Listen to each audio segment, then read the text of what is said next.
Capítulo 6.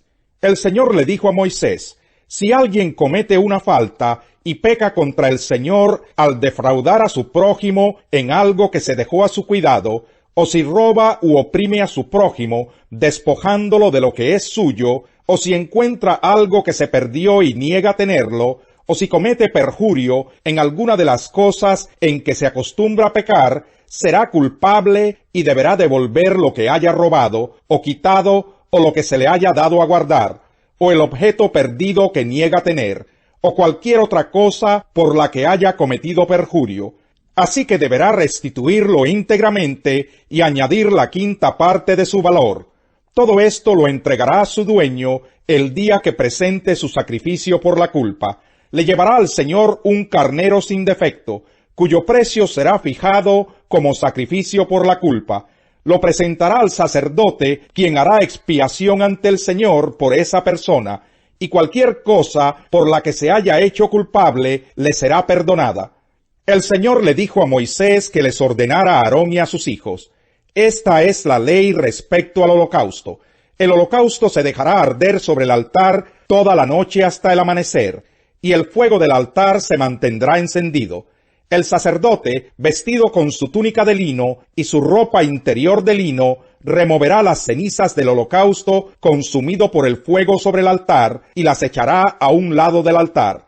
Luego se cambiará de ropa y sacará del campamento las cenizas, llevándolas a un lugar ritualmente puro. Mientras tanto, el fuego se mantendrá encendido sobre el altar. No deberá apagarse. Cada mañana el sacerdote pondrá más leña sobre el altar y encima de éste colocará el holocausto para quemar en él la grasa del sacrificio de comunión. El fuego sobre el altar no deberá apagarse nunca, siempre deberá estar encendido.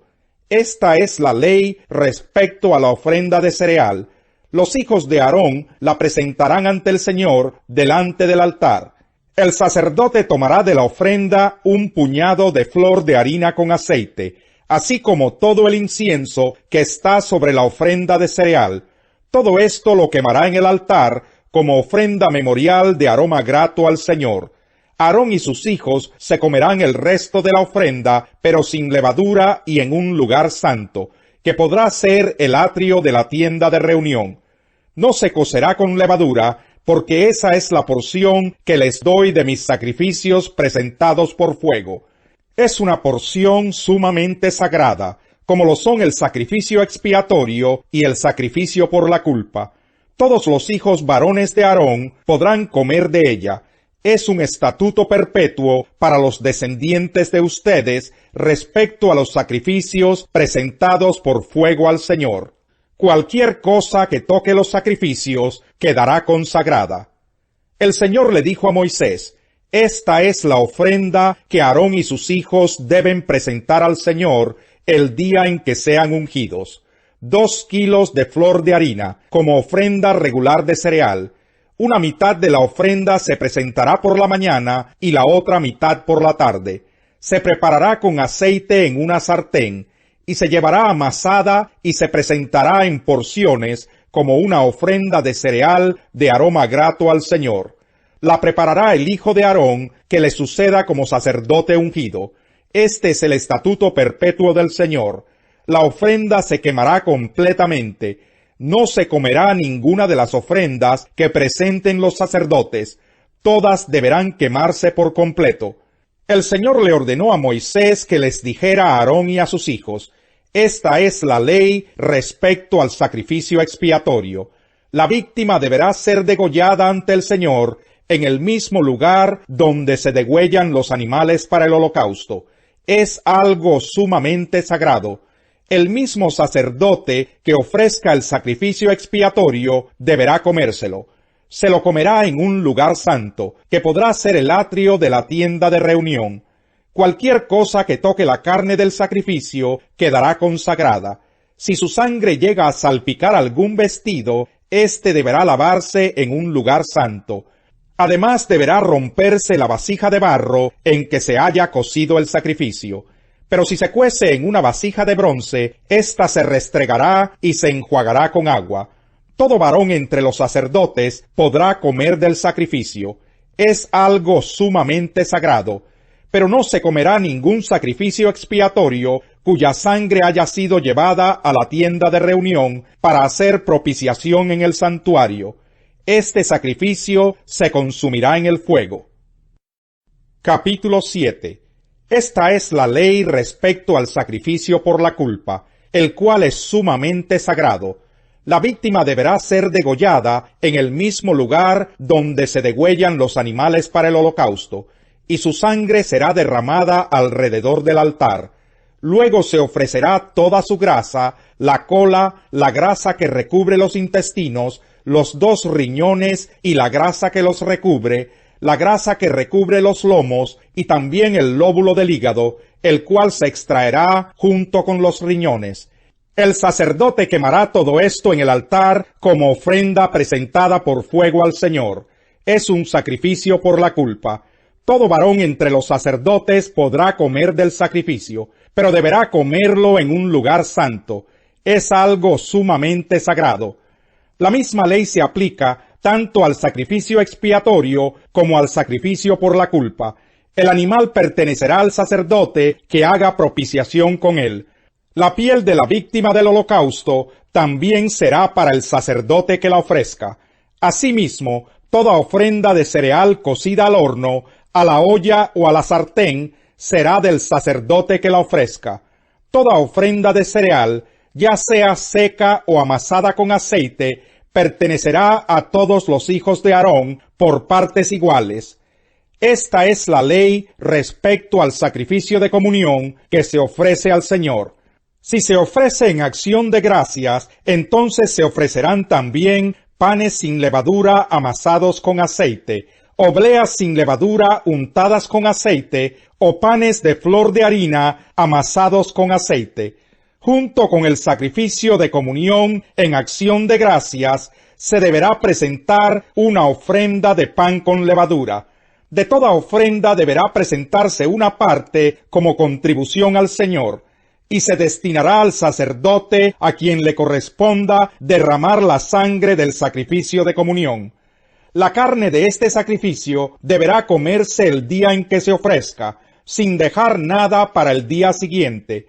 Si el sacrificio tiene que ver con un voto, o si se trata de una ofrenda voluntaria, no solo se comerá en el día que se ofrezca el sacrificio, sino que podrá comerse el resto al día siguiente. Pero toda la carne que quede hasta el tercer día se quemará en el fuego. Si alguna carne del sacrificio de comunión llega a comerse al tercer día, tal sacrificio no será válido ni se tomará en cuenta, porque la carne ya está descompuesta. El que la coma sufrirá las consecuencias de su pecado. No deberá comerse la carne que haya tocado alguna cosa ritualmente impura, sino que se quemará en el fuego. En cuanto a otra carne, toda persona pura podrá comerla. Si una persona impura come la carne ofrecida al Señor en el sacrificio de comunión, será eliminada de su pueblo. Si alguien toca cualquier clase de impureza humana, o de animal o de algo detestable, y luego come la carne ofrecida al Señor en el sacrificio de comunión, será eliminado de su pueblo. El Señor le ordenó a Moisés que les dijera a los israelitas: ustedes no comerán grasa de ganado vacuno, ovino o cabrío. La grasa de un animal muerto o destrozado podrá usarse con cualquier otro fin, menos para comerla. Todo el que coma grasa de animales presentados como ofrenda por fuego para el Señor será eliminado de su pueblo. Vivan donde vivan, ustedes no comerán grasa ni sangre alguna, sea de ave o de otro animal. Todo el que coma cualquier clase de sangre será eliminado de su pueblo. Jesús se retiró al lago con sus discípulos y mucha gente de Galilea lo siguió. Cuando se enteraron de todo lo que hacía, acudieron también a él muchos de Judea y Jerusalén, de Idumea, del otro lado del Jordán y de las regiones de Tiro y Sidón. Entonces, para evitar que la gente lo atropellara, encargó a sus discípulos que le tuvieran preparada una pequeña barca, pues como había sanado a muchos, todos los que sufrían dolencias se abalanzaban sobre él para tocarlo. Además, los espíritus malignos al verlo se postraban ante él gritando: «Tú eres el Hijo de Dios». Pero él les ordenó terminantemente que no dijeran quién era él. Subió Jesús a una montaña y llamó a los que quiso, los cuales se reunieron con él. Designó a 12, a quienes nombró apóstoles, para que lo acompañaran y para enviarlos a predicar y ejercer autoridad para expulsar demonios. Estos son los 12 que él nombró: Simón, a quien llamó Pedro; Jacobo y su hermano Juan, hijos de Zebedeo, a quienes llamó Boanerges, que significa hijos del trueno; Andrés, Felipe, Bartolomé, Mateo, Tomás, Jacobo hijo de Alfeo, Tadeo, Simón el celote, y Judas Iscariote, el que lo traicionó. Luego entró en una casa, y de nuevo se aglomeró tanta gente, que ni siquiera podían comer él y sus discípulos. Cuando se enteraron sus parientes, salieron a hacerse cargo de él, porque decían: está fuera de sí. Los maestros de la ley que habían llegado de Jerusalén decían: está poseído por Beelzebub. Expulsa a los demonios por medio del príncipe de los demonios. Entonces Jesús los llamó y les habló en parábolas. ¿Cómo puede Satanás expulsar a Satanás? Si un reino está dividido contra sí mismo, ese reino no puede mantenerse en pie. Y si una familia está dividida contra sí misma, esa familia no puede mantenerse en pie. Igualmente, si Satanás se levanta contra sí mismo y se divide, no puede mantenerse en pie, sino que ha llegado su fin. Ahora bien, nadie puede entrar en la casa de alguien fuerte y arrebatarle sus bienes, a menos que primero lo ate. Solo entonces podrá robar su casa. Les aseguro que todos los pecados y blasfemias se les perdonará a todos por igual, excepto a quien blasfeme contra el Espíritu Santo. Este no tendrá perdón jamás. Es culpable de un pecado eterno. Es que ellos habían dicho: tiene un espíritu maligno. Salmo 37.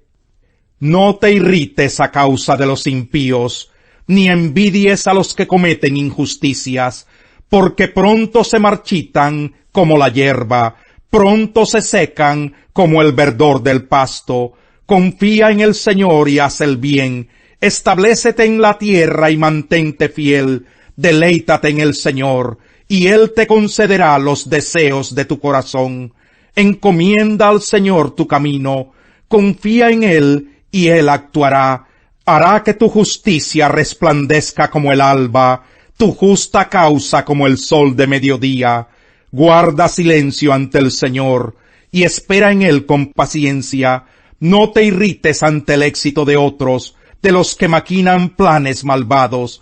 Refrena tu enojo, abandona la ira. No te irrites, pues esto conduce al mal, porque los impíos serán exterminados, pero los que esperan en el Señor heredarán la tierra.